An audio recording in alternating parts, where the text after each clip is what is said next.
Good morning and welcome back to the broadcast for Retirement Network's BRN Sunday podcast. So glad you joined us. So glad you found us. We've got another great show for you this week as members of the academia, financial services, and the media take on all the news in retirement markets, technology, personal finance, and so much more. Hope you enjoy the show. Sit back and relax. Enjoy this episode of BRN Sunday. Well, let's kick things off, as we always do on the show, with a look at social media trends, the latest news as it intersects with finance, retirement, personal finance, so much more. And joining us on the line, Senior Financial Services Editor from LinkedIn, Mr. Devin Banerjee, coming to us from San Francisco this week. Devin, great to talk to you as always. You too, Jeff. How are you? I'm doing well. You know, it's a little cold. I'm glad you made it back to San Francisco. It's really chilly here, and things have really started to turn. We had some snow and some sleet and things like that. So it's that time of year. Yeah, I can imagine. It's not great here either, but we're avoiding the snow. Well, good for you. Good for you. I'm happy you're avoiding the snow. And don't come east until summer. So let's. I'm just kidding. You can come east whenever you need to. So let's talk about what is top of mind for you and your team at LinkedIn this week. Sure, lots going on, right? Yeah, absolutely. Around this time of year, we're putting together a lot of our big ideas, big trends for the year. So a couple this week that really have taken off and actually are still, even today, this weekend, generating a lot of conversation. So we featured a couple stories about just how drastically the workforce and the idea of paths into different careers are all changing here in the U.S. So the first story was about the rise of these apprenticeship programs that allow people to achieve white-collar jobs even without a college education, for example. So in just the past 2 years, more than 700 of these apprenticeship programs by companies have actually sprung up in the United States around fields like cybersecurity, information technology, healthcare, even financial services. This is a model that's actually long been popular in places like Europe, for example, where they combine some paid on-the-job experience with a little bit of classroom learning as a path for people into white-collar jobs. And we're seeing that more here in the U.S., which is interesting because that contrasts with something else we're seeing, which is actually a rise in the requirement for a college degree in blue-collar jobs. And so this is very kind of counterintuitive for white-collar jobs to have a path without formal education, and blue-collar jobs now increasing that requirement.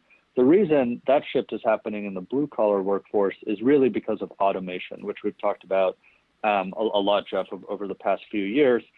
We're starting to see automation, and it has been happening, really take out the lowest skilled roles and jobs, especially in blue-collar areas, industries like manufacturing. And so the jobs that remain are kind of those that can manage the machines, for example, or manage the factory floor. And those and employers are starting to look to those to really have a college education. So very counterintuitive, something that if you ask people of previous generations, they certainly would not have seen coming. Yeah, I got to say, Devin, little interesting, shocking. I don't know how you want to describe it. Obviously, not how I would have thought, hiring would be done in terms of those blue collar jobs. But what I like, and just carries a theme from last week and our prior conversations, which is there's all these different ways to succeed, and you don't have to follow a set path. And last week when we spoke about paths into the C-suite and people creating jobs and new positions and the chief people officers of the world and chief diversity officers, I think this kind of follows that trend. And I got to tell you, I think the best way to learn, no offense to colleges, because I attended college, but I think the best way that I learn, and many people do learn, is through learning from others. And apprenticeships seem like as good a path as any in my mind. Yeah, absolutely. And of course it's, overall a very small proportion of the hiring that's being done, but it's certainly it's certainly trending in that direction. And it dovetails with a report we came out with, which we do annually. It's called our Emerging Jobs Report from LinkedIn, digging into the millions and millions of jobs being posted to LinkedIn and hired through via LinkedIn. So these are the 15 jobs that we're seeing the highest annual increase in hiring for. And I'll just give you a preview. Artificial intelligence specialist was actually number one.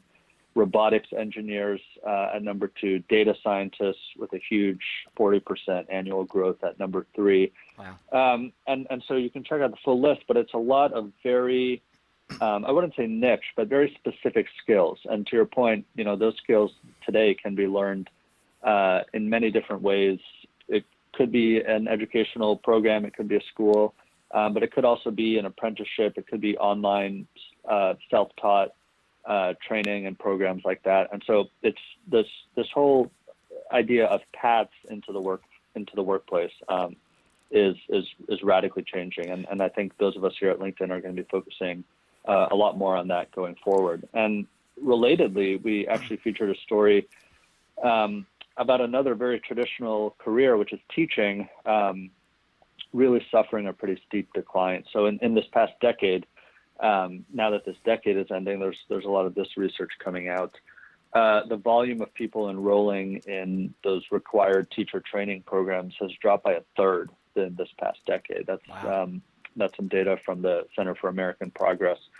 And there has already been a nationwide shortage of teachers. This is just exacerbating that trend. And this is an instance where we've seen anecdotally on the platform a lot of people coming out and talking about why they've made this decision themselves. It's a lot of people following the decline that was already occurring, and the decline in pay, for example, the decline in benefits, generally the decline in appreciation for these roles and for teachers. And again, as I said, this is something where you ask people from a couple generations ago or a couple decades ago, and who would have seen this coming? Teaching used to be such an established career path for a lot of people, especially women, a few decades ago.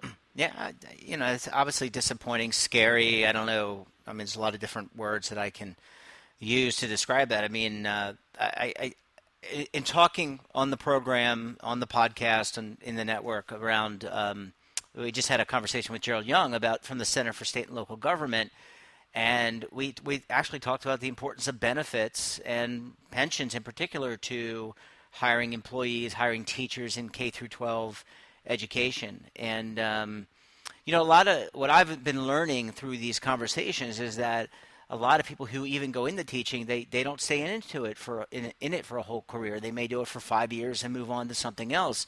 And my mom, before my brother and I were born, she was a school teacher. That's what she studied. And then when we were born, she had the luxury of staying home and taking care of us because two little rugrats like my brother and I needed that attention. But you're right. There has been a major cultural shift, and I wonder, Devin, where the education is going to come from. I mean, the technology is certainly there. We see that in colleges where you have the University of Phoenix and other places to teach students. Yeah. But I got to say that in those formative years, when you're a child, I don't see a 3-year-old sitting still for an online class. I still think it's right. You need those teachers. You need those people who can show the student what they should do and correct them and augment what the parent is teaching them at home. Yeah, absolutely. And I think, as you said about benefits and retirement incentives and even just current pay incentives, I think that system really needs to change to just continue incentivizing people to consider teaching. I mean, all of us have heard some proposals come up about tax breaks for teachers, for example, or other incentives in that regard. And I think policymakers should really be taking a close look at some of those. Final story or two I'll mention, and I think we'll talk about this more on the network. But I mean, just the costs, especially around healthcare in this country, for teachers, but for everybody, have not really reversed that upward trend this year. a lot of people looking back at this year and seeing, major profits in the healthcare industry, and that continuing to, or expected to continue into 2020. And what that means for patients is just those hefty bills. The U.S.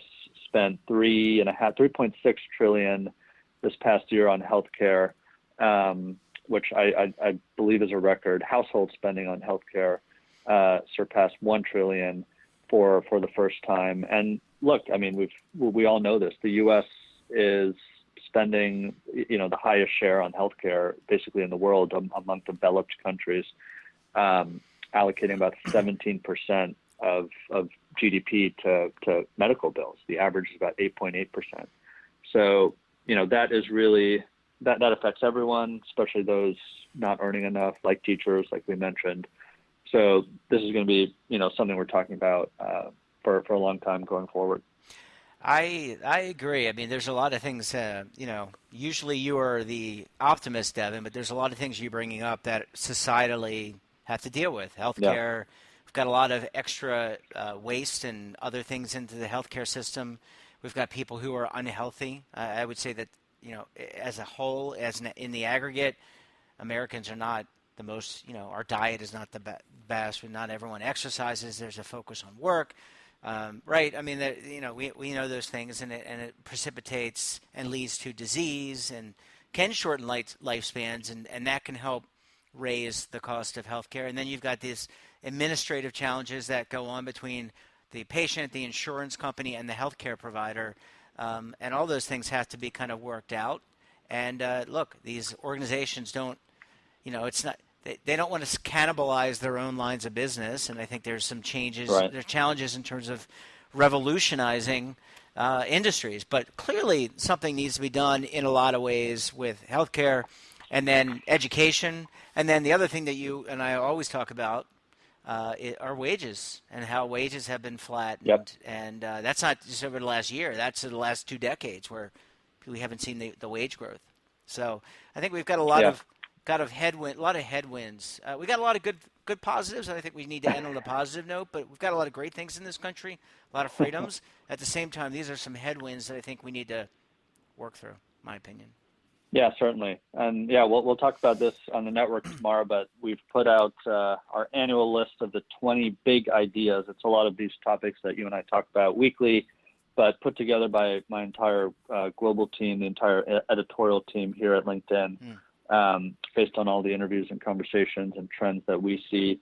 One of those 20 big ideas for 2020 is actually a global nursing shortage. But anyway, if you want to see more of that, my colleague Isabel Rugal published that. I'll send through the link, and hopefully you can include that in the show notes. Yeah, absolutely. That'd be great. Well, Devin, great segment, as always. Great way to start the show with a look at these trends. I think it kind of gets things going, gets people thinking. And we look forward to talking with you tomorrow on the network. Have a great rest of the weekend. Enjoy time with your wife. Enjoy San Francisco. Stay warm. And we'll talk with you soon. Sounds good, Jeff. Take care.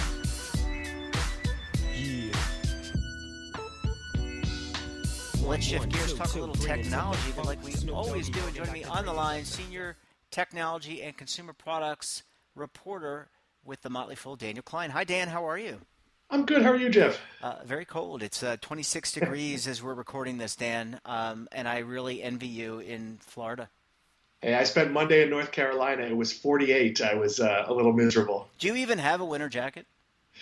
So I have a winter jacket only because I do go to the Motley Fool office, and it does sometimes get cold in Alexandria. So I have one winter jacket. The rest of my winter stuff lives at my mother's. Okay, very nice. So let's just talk technology. What's top of mind? I know you wanted to talk a little Netflix and potential ads. Yeah. So basically, there was an analyst who put out a report, and I basically discount any analyst reports because they have an agenda. Yeah. But he put out a report saying that if Netflix didn't offer a cheaper tier that was supported by ads, they would lose 4 million subscribers in the U.S. next year because of added competition. And I think this is just someone that doesn't understand how fully part of people's lives Netflix is.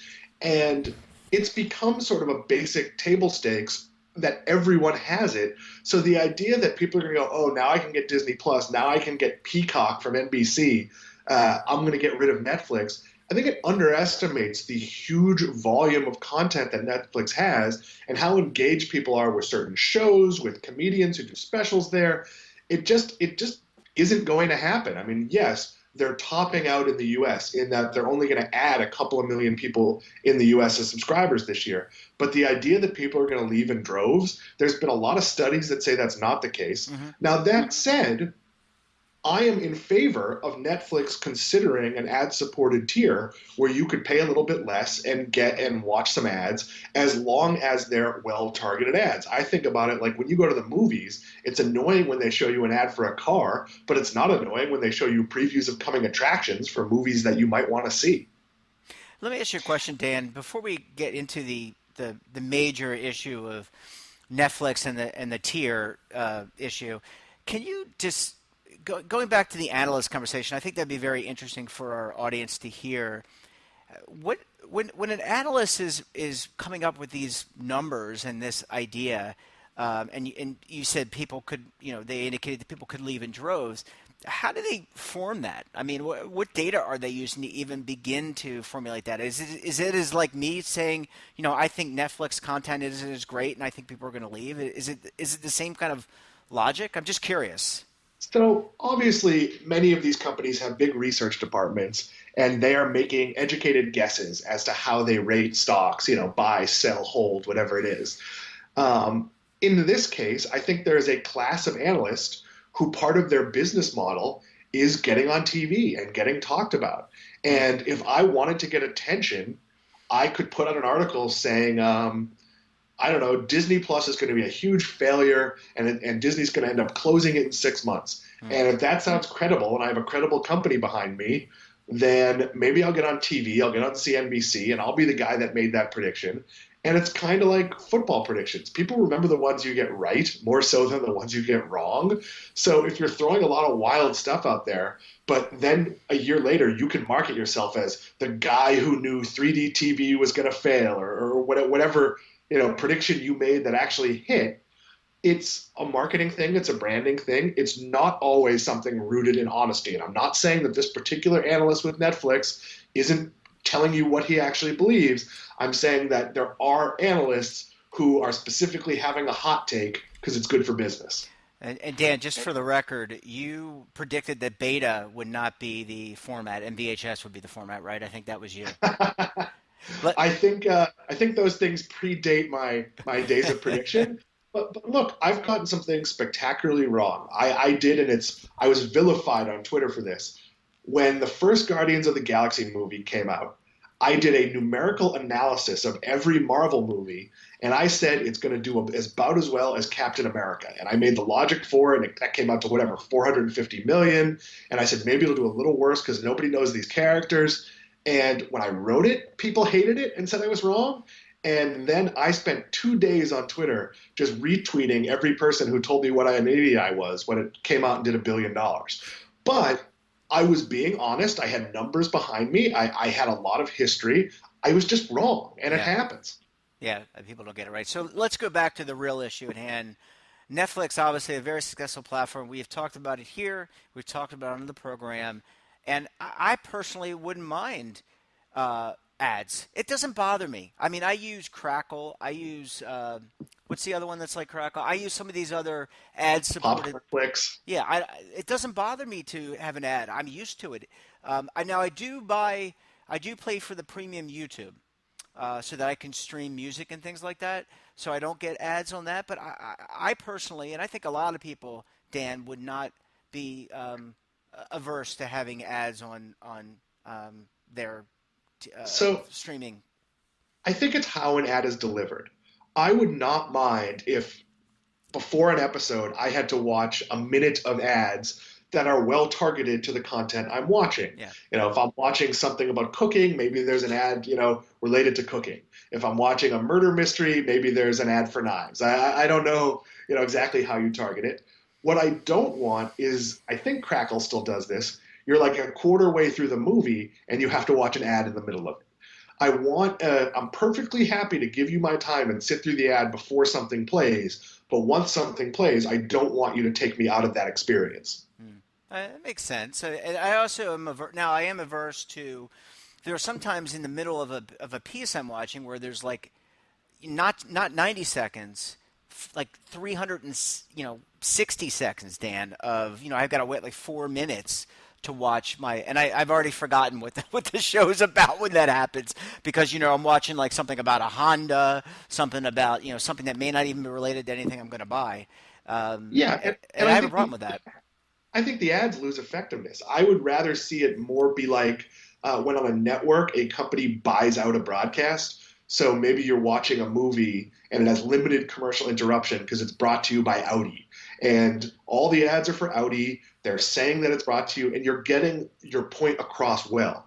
I think Netflix should be careful with ads, but there's absolutely an audience that would be happy to pay $7.99 a month instead of $12.99, and would be willing to sit through ads for that. And there's all sorts of different ways to do that. You can put the ads before the videos, or you could require people to choose ads to watch. That's sometimes in a game that you download. Sometimes you can get free stuff based on electing to watch an ad. There's all sorts of models, and I do think the companies should be testing it. But the idea that they have to do it because they're too expensive, maybe at $19.99 they're too expensive, but I don't think the difference between $7.99 and $11.99 or whatever it is matters that much to the average consumer. Yeah. Dan, I don't mean to jump around on you. I know you have another topic you want to talk about, but just real quick, how effective? I just don't get this. I'm not an ad guy, but I know that you have run many different sites. But what is the connection between if I watch an ad on Netflix or Hulu, how likely am I to buy something? Honestly. Um, Not very likely, but So why so do I it? go back to the early days of the internet. I Yeah. worked at a company called Uproar.com. We're a game show company. And our ads were generally trivia questions, and they were interactive. You could answer the question, and it very much related to what we do.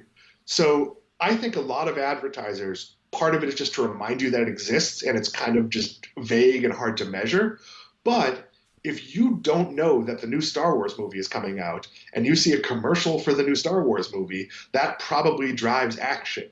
Hmm. So there's all different types of advertising. When I used to run a giant toy store, we found radio advertising very effective for most of the year.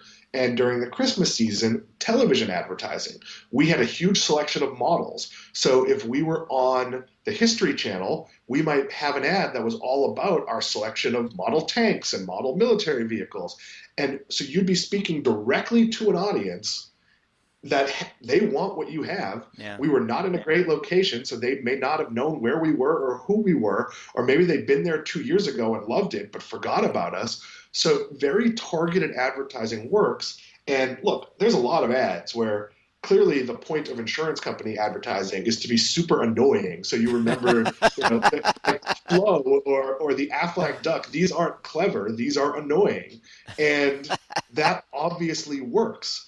Coca-Cola, everyone knows what Coca-Cola is, but clearly there is a value to them spending money in advertising. So, look, I am a big fan of your ad should support a specific action. Do I want to drive you to my store? Do I want to remind you that we sell whatever it is we sell? And obviously, that's not how most ads work. And especially this time of year when there's just an overwhelming volume of, hey, we've got stuff on sale type ads. Yeah.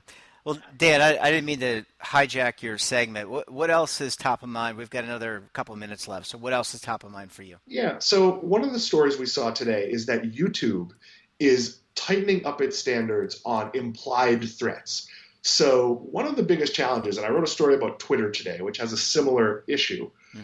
is you have to protect free speech, but there's also types of speech you can't allow. You can't allow hate speech, you can't allow threats, you can't allow, I don't know, revenge porn. Like there's all sorts of things, it's like the old you can't yell fire in a crowded movie theater. That's not free speech, it's a different issue. Yeah. So an implied threat is sort of the old I go on YouTube and I say, Jeff, you didn't book me on enough segments last week, and I'm banging my fist in my hand and I'm looking angry, and I'm not going to say what's going to happen, but just say it's not good news. not a direct threat, an implied threat. Right. YouTube is now taking down those videos. So this is a very small piece in cleaning up a platform that's been a haven for racists, it's been a haven for hate speech, and the challenge is some of the language has evolved faster than the censors can keep up. There are definitely code words and things that you might know well if you're, say, a white supremacist, and I'm pretty sure neither one of us is a white supremacist, that if you and I watch the video, we'd just be like, what's that stupid video? And the reality is a lot of what the person's saying has a double meaning or it's sort of code for other things. So I applaud YouTube for doing this. I'd like to see YouTube, Facebook, and Twitter all do a much better job in policing content. Yeah, I got to tell you, Dan, it's got to be really hard. I mean, how many employees do you need to do that? I mean, I would go crazy if I had to look at everyone's post, or is it all So algorithmically a done? lot of it's algorithmic, and the problem is, and without getting political, is that we all know who the number one user of Twitter is. And if that particular person is doing hateful things, where any political figure is doing hateful things, you have to run the balance of, do you take down their stuff because it violates the standard, thereby angering 42% of the country, or do you leave the stuff up and you're creating this weird double standard? And that's true of celebrities, it's true of stuff that sort of sneaks through the cracks. Yeah. So it is very difficult, but if I was any of these companies, I'd be setting a very high level example for code of conduct, and I'd be tracking the most famous people and taking down their stuff when it's hate speech or violating the codes of conduct otherwise. But at least YouTube is doing something. This is a step in the right direction. Yeah. Yeah, these platforms, I mean, they are really, they drive a lot of the stories that you see on television and in the newspaper, right? I mean, a lot of this stuff gets driven. I mean, we just had an event Yeah, here in Jersey, where I live in Jersey City, and that was a national story, and that was a lot of hate involved in that. it's a very big challenge. So I used to work at the Boston Globe. I ran the Boston.com business section, which is no longer a thing.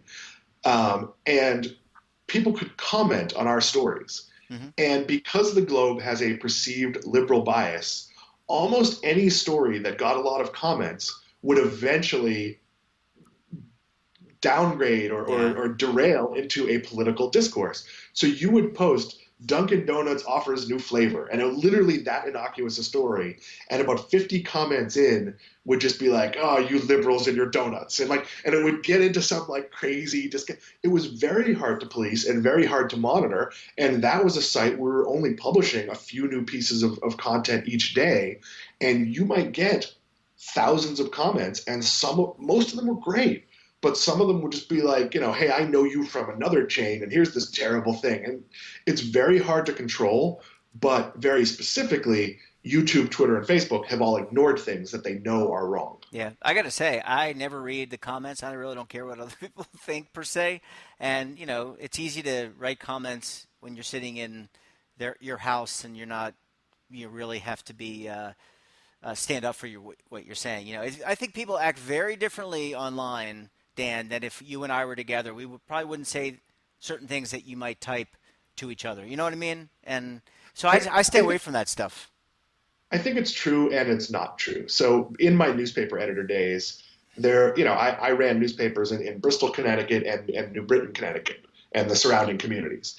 And there were always a few people on the message boards, and I would know who they were because those were small communities, that I'd literally have to call and say, like, here's why I have to take your comments down, or here's why I have to ban you for 48 hours. And they fully wouldn't understand what I was saying because in their mind, whatever their ideology was correct. So if they believed in conspiracy theories or that Hillary Clinton's a werewolf or whatever truly insane thing they believed, I heard that one. it was almost like a religious dogma, would be like me calling them up and arguing with their faith because maybe there's mental illness involved, maybe there's just bad teaching.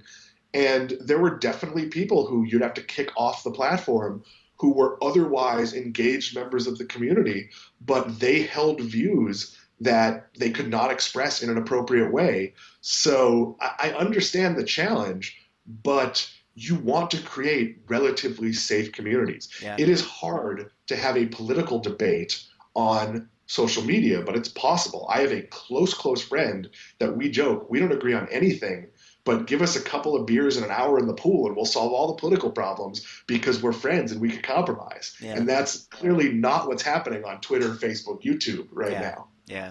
Well, Dan, always a pleasure talking with you. Thanks so much for your input on YouTube and Netflix, and we'll see you later early next week on the network. I know we have a lot to talk about there as well. I'll see you then. Thanks, buddy. Bye.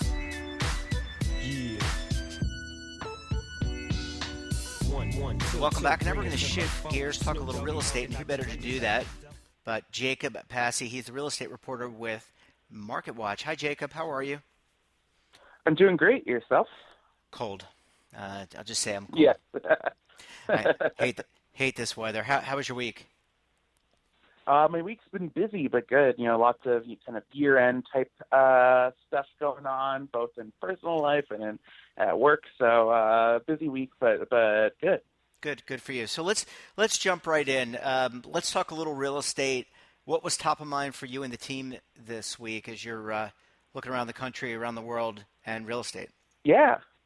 So I did a story this week on Realtor.com. Put out their their forecast this week for the housing market in general for 2020, but also they put out specifically their ranking of the hottest housing markets for next year. The markets that they think are going to see the most sales growth and home price growth, places that are booming, becoming really popular. And what was interesting about the report this time around was that they found that the most popular markets for next year are likely going to be away from the coast. So, you think of, the West Coast and East Coast, some of the most expensive markets, also plenty of popular cities along them, San Francisco, Seattle, here, on the East Coast, obviously New York, places like Miami down further south.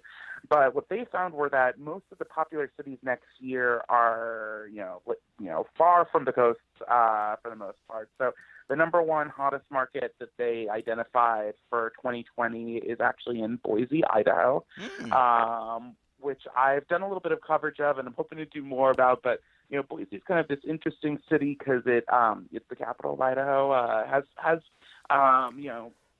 a lot going for it. It's got actually a pretty mild climate, but it's right near the mountains, so great for people who love, nature and hiking and skiing.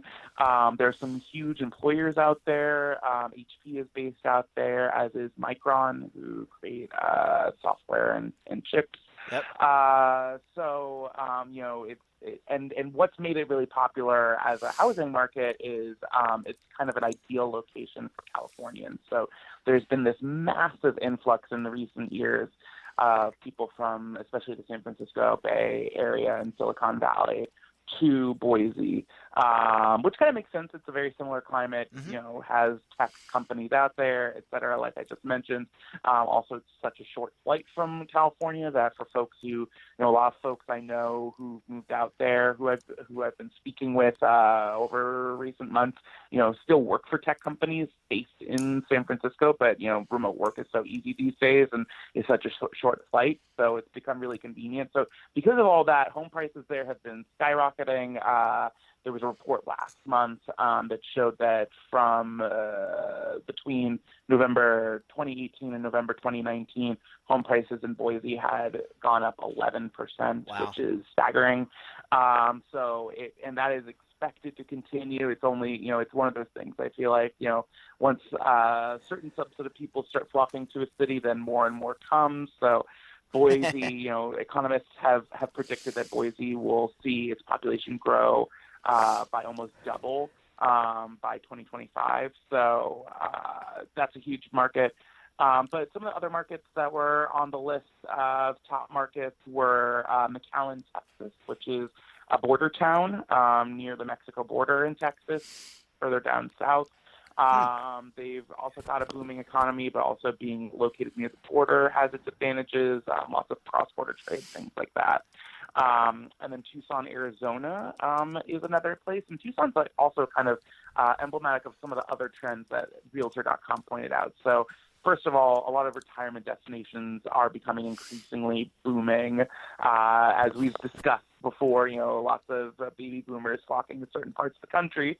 Now that they're hitting retirement age, so Tucson's one of those cities. Also, Tucson is home to the University of Arizona, so increasingly being in a college town is a good thing for real estate markets as students need housing. It's a great opportunity for single-family investors, folks who buy a home to rent. You can easily rent them to college students. And then also, there's this other trend that I thought was really interesting that Realtor.com pointed out of quote-unquote sister cities. So, in a lot of states, there might be one or two booming cities, but then cities kind of on the periphery of those cities or towns will eventually start to see kind of the ripple effect. So Tucson is located, in Arizona, which is obviously also home to Phoenix, which has been booming for years now. So, folks who want a similar lifestyle to what they could find in Phoenix can find more affordable homes in Tucson. And so therefore, Tucson is starting to grow. Other cities like that, Nashville is a really popular city with lots of folks. Yeah. But home prices there are starting to get kind of pricey. So more and more people next year, Realtor.com said, are probably going to move to cities like Chattanooga and Memphis in Tennessee because they're very similar. Memphis also has the great music connection with Elvis. But they're much more affordable than Nashville. So all across the country, you see cities like that. Another great example is Colorado Springs.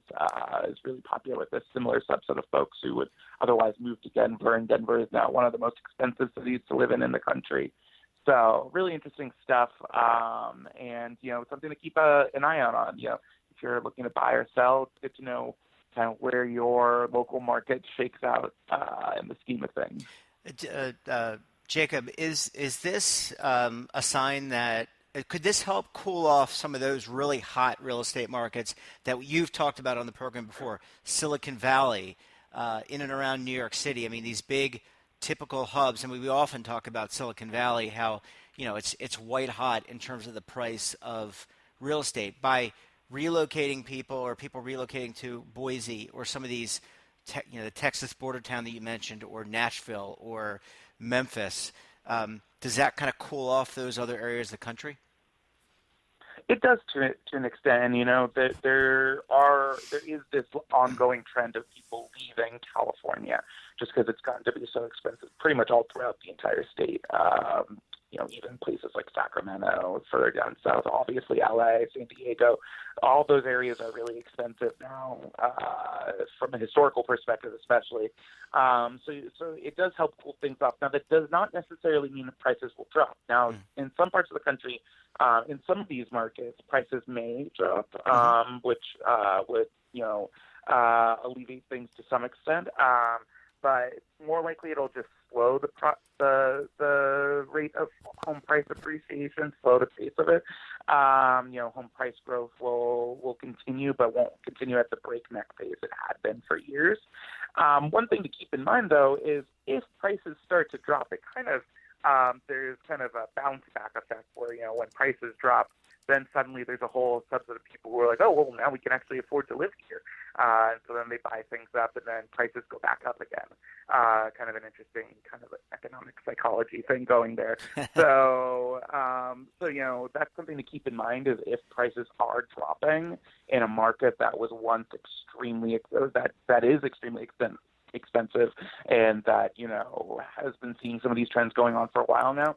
You shouldn't assume, you don't want to necessarily want to wait on the sidelines for prices to drop even further. The fundamentals, and I think you and I have talked about this a lot, even, if there were to be a recession, in the next couple of years, the housing market's fundamentals at this point are such that it's not probably going to be affected. There is a limited amount of homes on the market. Home construction can't keep up with the population growth that the country's seen, et cetera. So from all those perspectives, housing, most economists I speak to actually say housing in a recession nowadays would actually probably be positive for the economy. It probably helps soften the blow of any recession that came, as opposed to the last recession we saw that was largely caused by housing. So that's just something to keep in mind that, the waiting game, isn't necessarily, a win-win type of thing these days. Also keeping in mind, mortgage rates are slowly creeping up again, which I've reported on for the past few weeks, and probably if you've been looking for a mortgage, you've seen in the market. So, most economists I speak to say that that's probably also going to continue because, the Fed has signaled it's not going to increase rates again. And if that's the case, if the Fed is in a holding pattern, mortgage rates are unlikely to drop. They may and are more likely to go up a bit because that's a sign that the economy is doing okay. And that was my next question to you, Jacob, is the response to Chairman Jerome Powell's comments this week about rates. So you obviously addressed that. So thanks so much, Jacob. I really appreciate that. That's really interesting to follow these trends. And I guess you can also, I don't know if this is the right word, but follow like the migration patterns of Americans. I mean, that's really what we're talking about here is exactly the migration patterns at all different stages of life, whether it's new families, whether it's retirees. People tend to move and they move where places are affordable, but they also move where their jobs are. And with today's telecommuting and the ability to use technology, you can live on a boat. Yeah. It's easy to live wherever you want these days. Absolutely. Or pitch it, or have a tent. Live in a tent on the top of a mountain. I mean, I heard you can even get Wi-Fi or internet access on top of Mount Everest. Not that I want to try that. Well, Jacob, always a pleasure talking to you, my friend. Enjoy the rest of your weekend, and we will talk to you soon. Yeah, talk soon. Bye-bye. Welcome back. Now time to shift gears. Take a look at what's going on in retirement. And joining me on the line, Alessandra Melito. She is the retirement reporter with MarketWatch. Good afternoon, Ali. How are you? I'm good. How are you? I'm doing quite well. I'm glad to talk with you and hope you're enjoying this wonderful, freezing cold New York weather. Yes, I love it. Although I haven't complained this year yet, so okay. Well, I'm growing. We're working on that. So let's talk a little retirement. Last week we talked about Senator Rand Paul's proposal to take money out of the 401k system and apply it towards student loans. But what's top of mind this week as you're talking to folks about retirement and personal finance? So this week, the French government, they changed the year in which people receive retirement benefits, or like the retirement age, I guess you could say. And that caused chaos over in France. I'm not sure if you saw there were strikes among transportation workers. They were very upset. The previous French. I did see that. Sorry, go ahead. The previous French system was you retired at 62, and they had different rules for different subsects, if I remember correctly. But the French government was like, no, we're going to make it 64 for everybody born after 1975. But so people before 1975 would still retire at 62 and go about their lives. But this angered many people in France. And I did a story on what would happen if that were to happen in the U.S. So raising the retirement income, or like the full retirement age for Social Security benefits, is something that has been proposed time and time again, especially because Social Security, as you know, the trust funds that support it are having some issues, and if nothing is done, they'll run out of reserves, and then people will get about 80% of the benefits that they're owed, all retirees and beneficiaries. Wow. So I talked to some people about what would happen if that increased retirement age proposal did actually come true here in the U.S., and they said there would be good things and bad things out of it. There might not, I don't know if there'd be, chaos like there is in France at the moment, but people would still be affected by it, some of whom would be negatively affected by it. So one effect of increasing the retirement age, of course, is that people who claim early, so the proposals don't say anything about claiming, changing the age for 62. So here in the U.S., as you know, obviously you can start claiming early at 62, and then you claim until, I believe it's 70. And, if you do it if you claim before your full retirement age, you get a reduction in benefits. If you claim at your retirement age, you get full what you're owed. And if you claim afterwards, you get a little bit more. So if they were to increase the retirement age, so say from 67 now to 69, and you still claim at 62, now you're farther away from your full retirement age, which means more of a reduction in your benefits. So that's not good. And that is most problematic for people like low-income individuals or those who can't work until their full retirement age because of a disability or some other reason. There's a lot of systematic issues in society as far as like hiring older people. Yep. And if they can't find a job or they can't transition into a different job or something like that, and they have to end up leaving the workforce, you are putting people in this position of getting less benefits than they would get if the age wasn't increased. So that is a problem. Obviously, it helps the government in meeting the funding requirements so that everybody gets their benefits. Right. But overall, that is one issue. So I was talking to people about how this could affect workers in all sorts of ways, and there are it could hurt some Americans for sure. Not people are living longer, so some people just naturally work until 67 or 68 or 69 or into their 70s, and for them this would be great.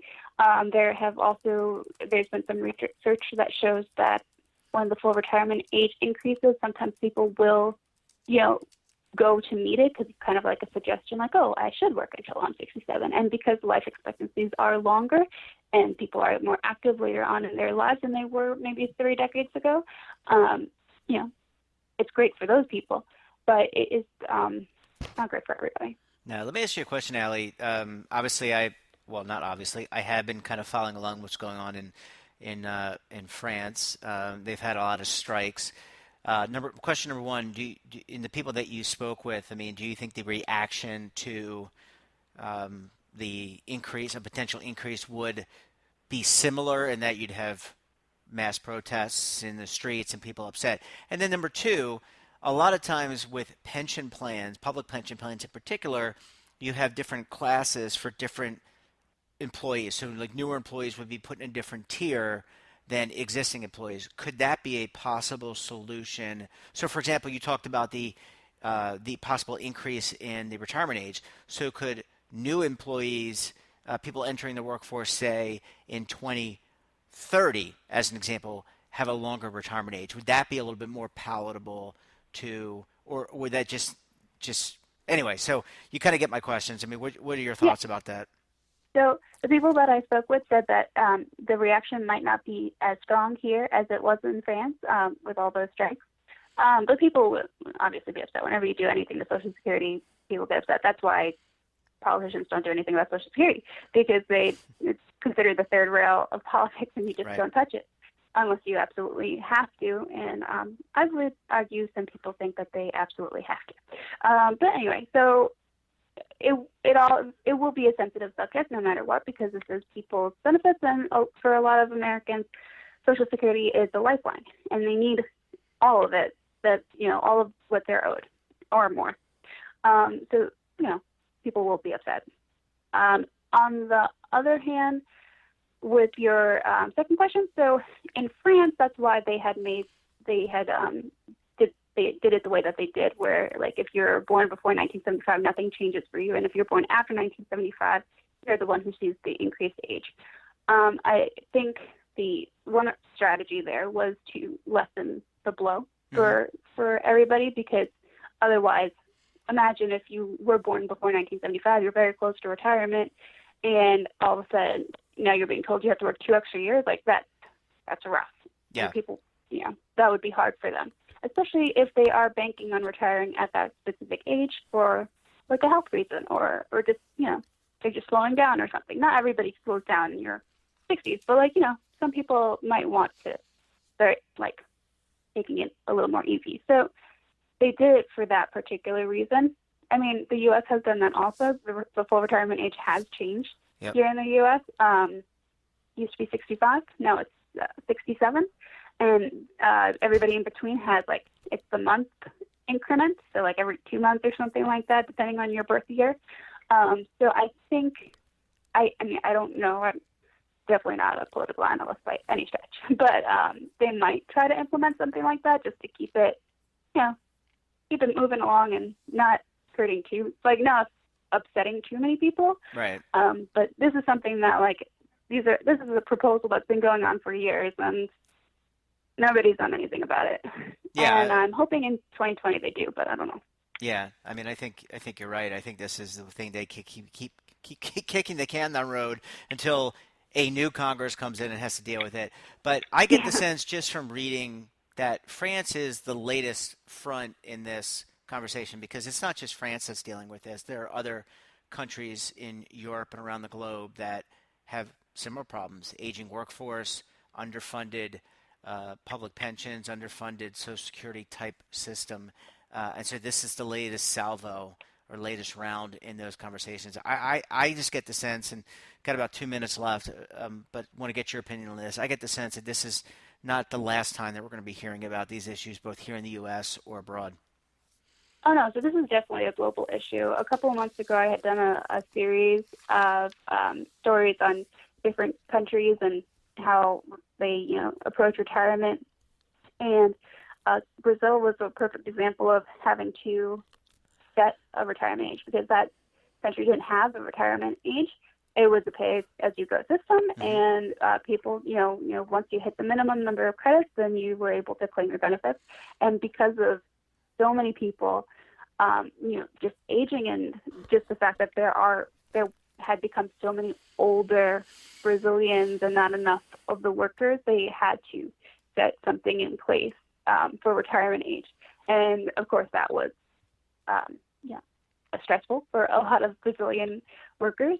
But they said that they had to do it, because if they didn't do something now, like the spending on pensions would explode, and it could become a real economic issue for them. And countries across the globe face that, with just funding pensions and having enough in those pensions to pay off all their beneficiaries. And so this is definitely not the last of it.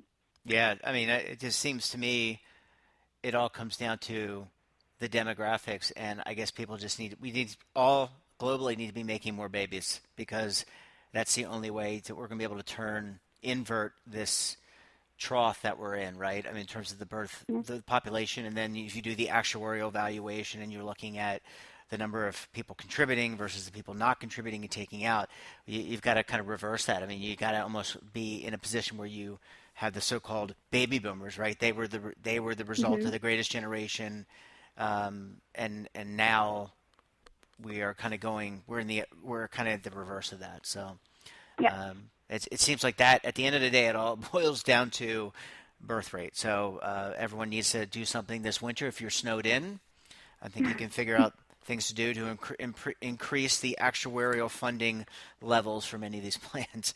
All right, I took it in the wrong direction. Allie, always a pleasure chatting with you. Enjoy the rest of your weekend, and we will talk to you again next week. All right, thanks so much. Thanks, bye, Al.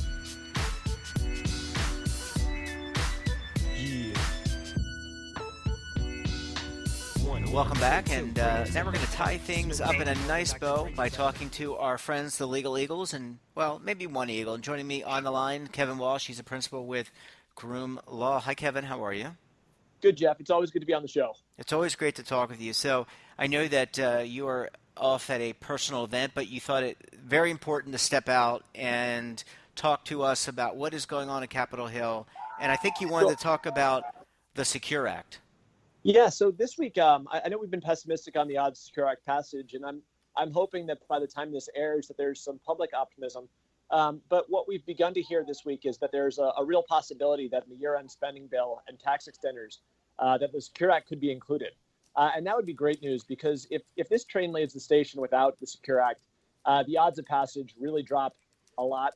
So it's been great news that it sounds like it could get included in the mix. We should know by Monday afternoon when we expect the text of the bill to be public. But where we've been pessimistic all year, I think at this point we have some reason for optimism, although it's not a done deal until extenders get finalized. We know they're still fighting over a number of tax provisions, and there's some risk that if they can't reach agreement on all the tax provisions, that they'll kind of throw away the other areas where they found compromise. But what we've been hearing is that there is a real chance of secure getting included. Wow. I mean, that's a remarkable turnaround. I think we were all kind of really negative. I mean, we held out hope. We wanted to be optimistic, but we were all very negative leading into last week. And any idea? I mean, it's hard to read people's minds, obviously, but what sank in potentially with this stuff that turned things around? So I think there's been a sense that people would like to get Secure done. But there hasn't been any will to get Secure done as a standalone piece. And the Secure Act, since it is popular, actually makes a pretty decent hostage where if you want something else, it's an easy bill to say, I'd like something else, and I'm fine making Secure wait until I can have my thing. But with the year-end spending bill coming together, it looks like kind of a whole lot of they're resolving which of the things that people want are going to get done this year, and trying to clear some of these bipartisan pieces so that they can show legislative wins in advance of next year's campaign season. Yeah. Now, it's not a done deal, Right. and there's a lot of moving pieces now where Washington could easily get sidetracked with impeachment still. It could get sidetracked with the new trade deal. It could get sidetracked with a number of other things. So, I mean, nothing's final until it's final, and until we see the text, I'm not all that confident, but it's been a whirlwind week in terms of what we've been hearing from policymakers in D.C. And if I'm a layperson and I want to find out how keep tracking this next week, you said Monday is probably one of the days that we could find out. Are there ways to do that? I mean, would you just check the congressional records to see what is... So the legislative text will be released sometime on Monday. Well, folks, that wraps up this episode of the BRN Sunday podcast. Hope you enjoyed the analysis and the discussion. I know I did. I learned so much each and every week from all of our contributors. Don't forget to tune in tomorrow. That's Monday for the next episode of BRN AM for all the latest news in retirement markets, technology, personal finance, and so much more. Until next week, I'm Jeff Snyder. Have a great weekend.